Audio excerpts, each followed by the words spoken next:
오늘 본문 말씀은 이제 죽음을 앞둔 지도자 모세가 후계자 여호수아와 그 백성들을 격려하고 당부하는 그런 내용을 다루고 있습니다. 먼저 백성들에게 하는 당부를 들어보십시오. 신명기 31장 6절입니다. 너희는 강하고 담대하라. 두려워하지 말라. 그들 앞에서 떨지 말라. 이는 내 하나님 여호와 그가 너와 함께 가시며 결코 너를 떠나지 아니하시며 버리지 아니하실 것임이라 하고, 그리고 그 다음 7절입니다. 모세가 여호수아를 불러 온 이스라엘의 목전에서 그에게 이르되 너는 강하고 담대하라. 너는 이 백성을 거느리고 여호와께서 그들의 조상에게 주리라고 맹세하신 땅에 들어가서 그들에게 그 땅을 차지하게 하라. 이 말씀들을 보면은 여호수아 1장에서 하나님께서 이제 후계자로 여호수아를 세우시고 주신 말씀과 맥락이 똑같습니다. 계속 반복하는 말씀이 그거 아닙니까? 여호수아 1장 9절입니다. 내가 내게 명령한 것이 아니냐? 강하고 담대하라. 두려워하지 말고 놀라지 말라. 왜 지금 이렇게 두려워하지 말라는 말씀을 계속 반복하고 계시는 겁니까?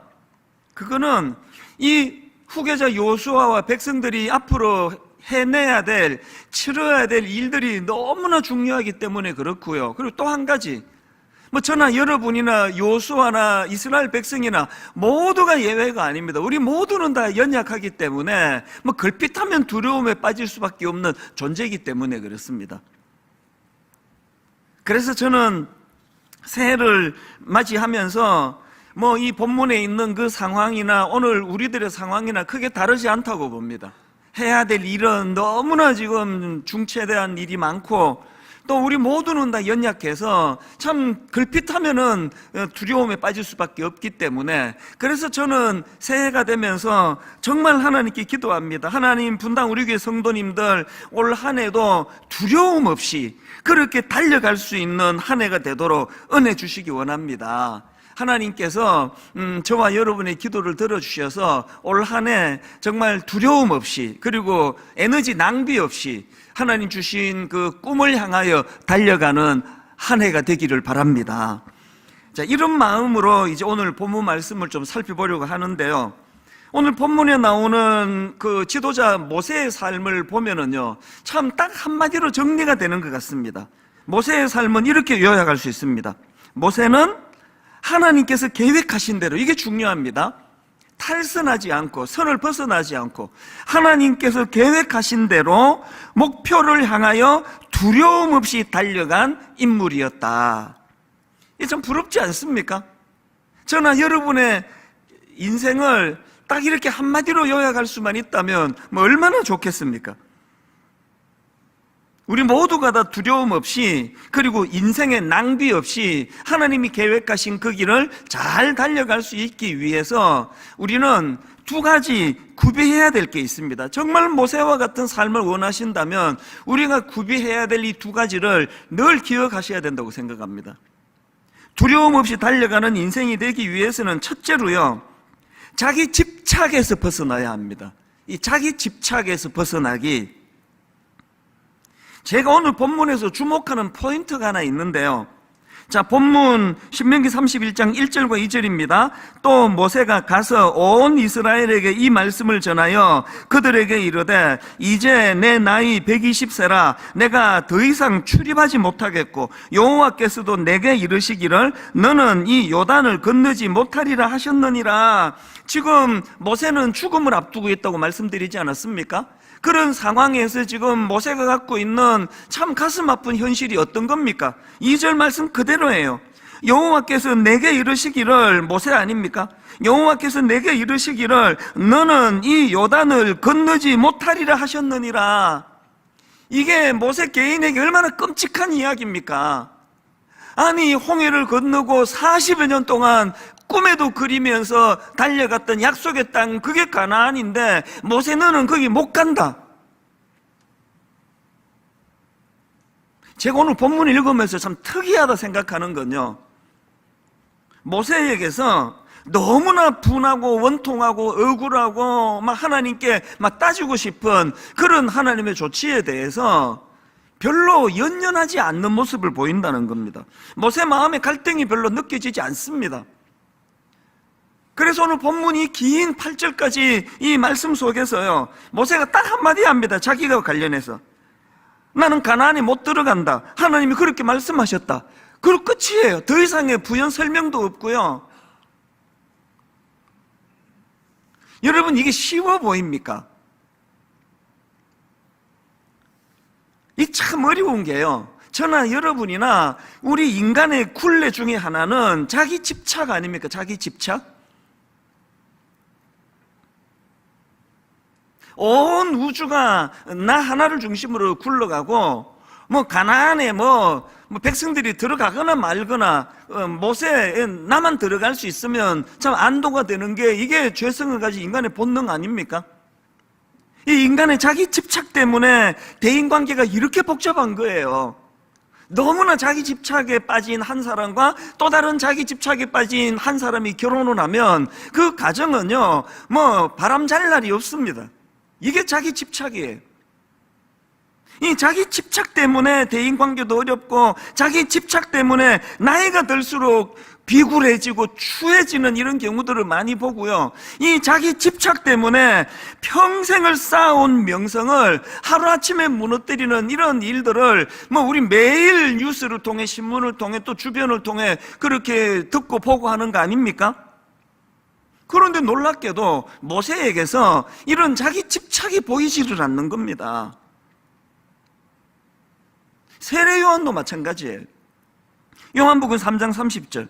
그는 흥하여야 하겠고 나는 쇠하여야 하리라 하니라. 여러분, 이런 생각을 갖고 있는 세례 요한에게 사단이 무엇으로 자기 집착을 심어 넣어줄 수 있느냐? 들어갈 틈이 없는 겁니다. 사도 바울도 마찬가지 아닙니까? 사도행전 20장 24절. 내가 달려갈 길과 주 예수께 받은 사명 곧 하나님의 은혜의 복음을 증언하는 일을 마치려 하면은 나의 생명조차 조금도 귀한 것으로 여기지 아니하노라. 이런 고백을 하는 사도 바울의 삶에 이 자기 집착이 어디에다가 이게 자리를 잡을 수 있겠냐고요. 그리고요, 오늘 본문의 모세를 보면서도, 그리고 세례 요한을 보면서도, 사도 바울을 보면서도 어떤 느낌이 오잖아요. 어떤 느낌이 오십니까? 사람이 좀 깔끔하잖아요. 구질구질하지 않잖아요. 이 자기 집착으로부터 자유하는 사람들을 보면은 우리 교회에도 그런 많은 분들이 계세요. 이 자기 집착이 많은 분들은 신앙생활도 그렇게 해요. 아마 그런 분이 모세 같은 조치를 당했다 그러면은 아마 한 달 내내 울부짖었을 거예요. 생각 좀 돌이켜 달라고. 이 자기 집착이 많은 분들은요, 기도를 많이 해요. 나라를 위해서 분명히 기도를 시작했는데 정신 차리고 보면은 자기 일을 위해 기도하고 있는 거예요. 분명히 지금 분당 우리 교회 1만 성도 파송 운동을 위해 기도를 시작했는데 기도를 보면은 또 자기한테 와 있는 거예요. 아버지 맨날 허구한 날 건강 지켜달라 그러고, 물질에 복 달라 그러고, 애들 이름 불러가면 다 기도하고, 그거 당연히 해야 되지만 거기에만 머무는 기도는 참 하나님께서 별로 기뻐하지 않으실 것 같습니다.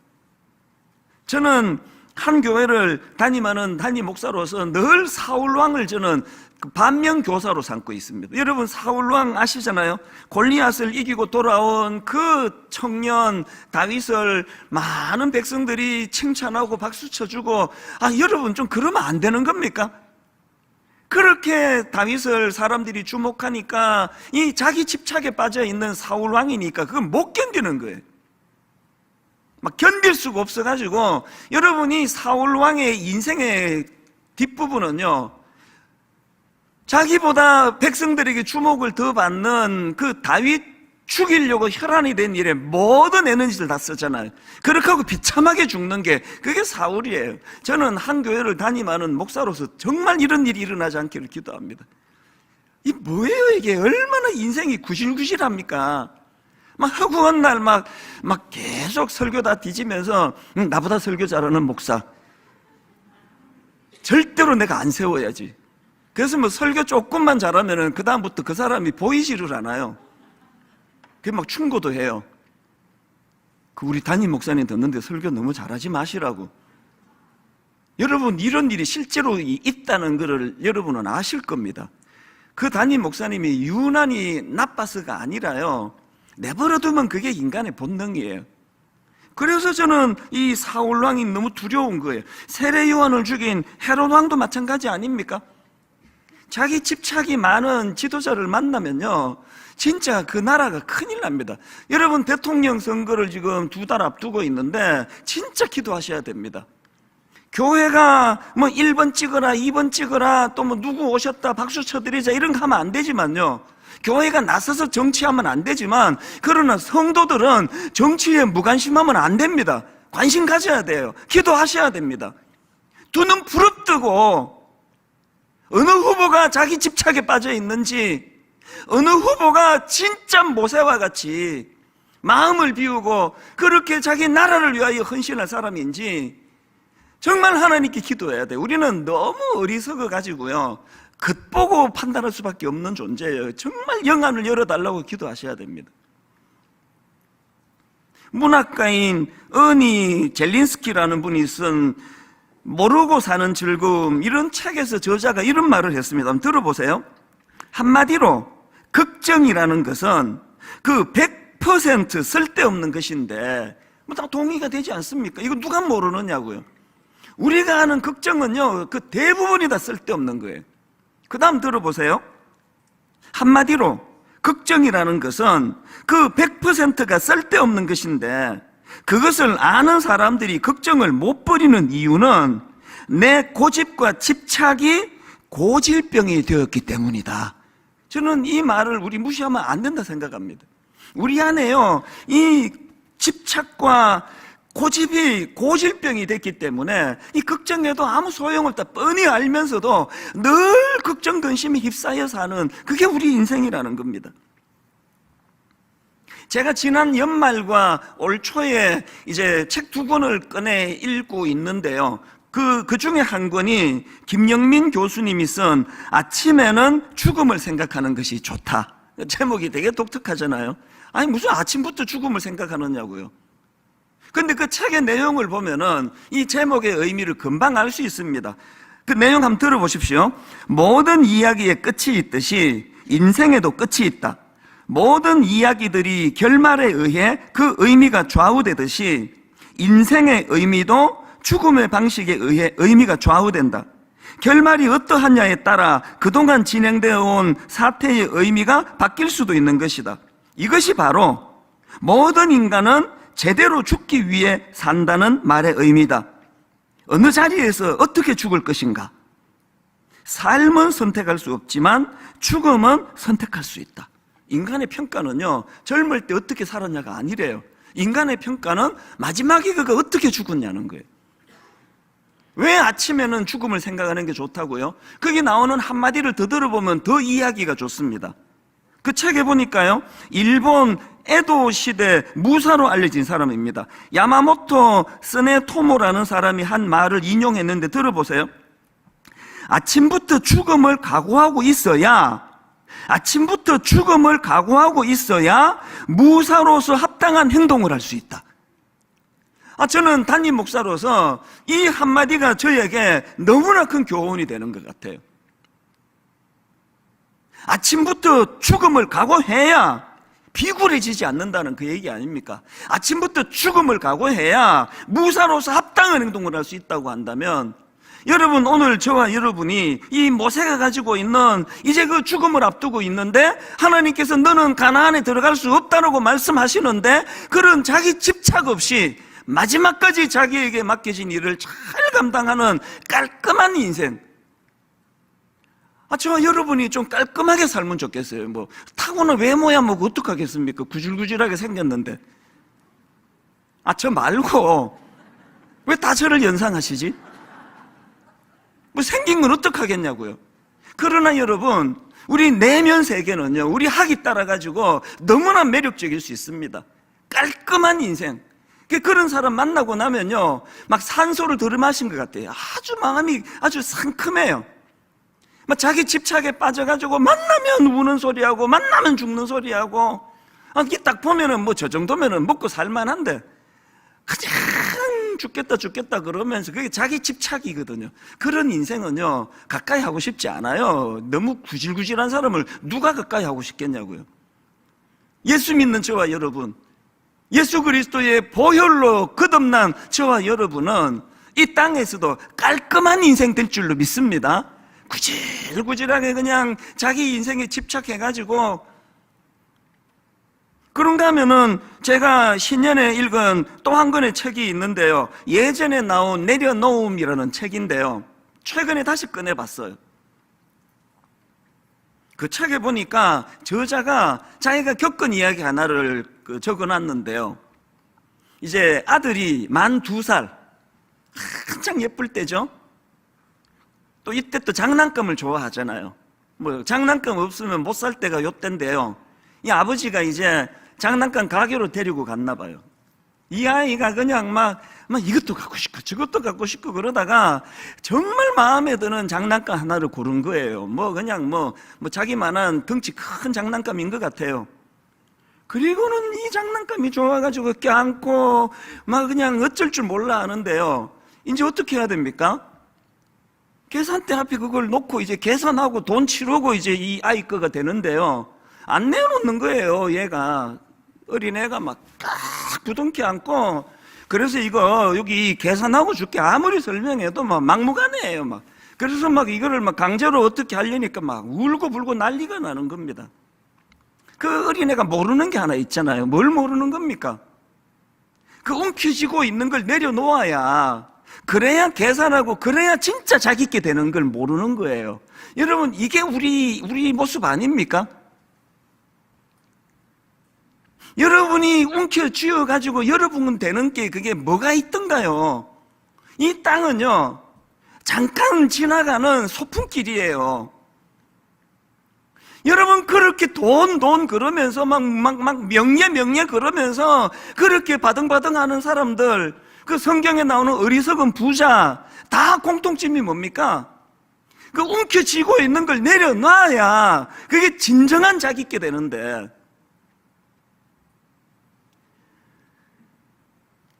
여러분의 삶을 한번 되돌아보십시오. 왜 그 주인이 그 책의 저자가 내려놓음이라는 제목에 이런 이야기를 거기다가 적어놨겠냐고요. 오병이어의 그 어린아이의 도시락, 그 아이가 움켜쥐고 그냥 탐욕에 쩔은 어른처럼 이거 못 내놓는 거라고, 난 내먹을 거라고 그렇게 하고 그 움켜쥐고 저기 나무 밑에 가서 혼자 먹었으면요 아무 일도 안 일어났을 거예요. 그 어린애가 그 너무너무 아까운 그 도시락을 움켜쥐고 있는 걸 주님 앞에 내려놓았기 때문에 그 놀라운 역사가 거기서 일어나는 거 아닙니까? 그리고 자기도 조금도 손해가 아니잖아요. 훨씬 더 풍성한 그 하나님의 은혜를 누리면서 그 하루를 평생 잊혀지지 않는 기적을 맛보는 하루가 된 거 아닙니까? 이게 내려놓음이에요. 자기 집착에 빠져 있는 사람은요 신앙생활을 한다고 하지만 이 평강을, 이 기쁨을 절대로 맛보지 못하는 겁니다. 제가 최근에 여호수아서를 묵상하면서 최근에 새삼 깨달은 게 하나 있습니다. 지난주 살펴본 여호수아서 1장 1절을 한번 보십시오. 여호와의 종 모세가 죽은 후에 여호와께서 모세의 수종자 눈의 아들 여호수아에게 말씀하여 이르시되, 뭐가 느껴지세요? 모세는 끝났어요. 모세는 죽었는데요, 하나님은 여호수아에게 말씀하기 시작하세요. 여기서 중요한 메시지를 얻는데요, 교훈을 얻는데요, 하나님은 한 사람에게 다 맡기지 않으신다는 겁니다. 그런가 하면은 두 번째 교훈이 뭐냐? 2절을 읽어드릴게요. 내 종 모세가 죽었으니, 또 반복합니다, 같은 말을. 내 종 모세가 죽었으니 이제 너는 이 모든 백성과 더불어 일어나 이 요단을 건너 내가 그들 곧 이스라엘 자손에게 주는 그 땅으로 가라. 여기서 어떤 교훈이 여러분은 떠오르시나요? 모세는 죽어도요 하나님의 역사는 계속된다는 거예요. 이 두 가지를 우리 잊으시면 안 됩니다.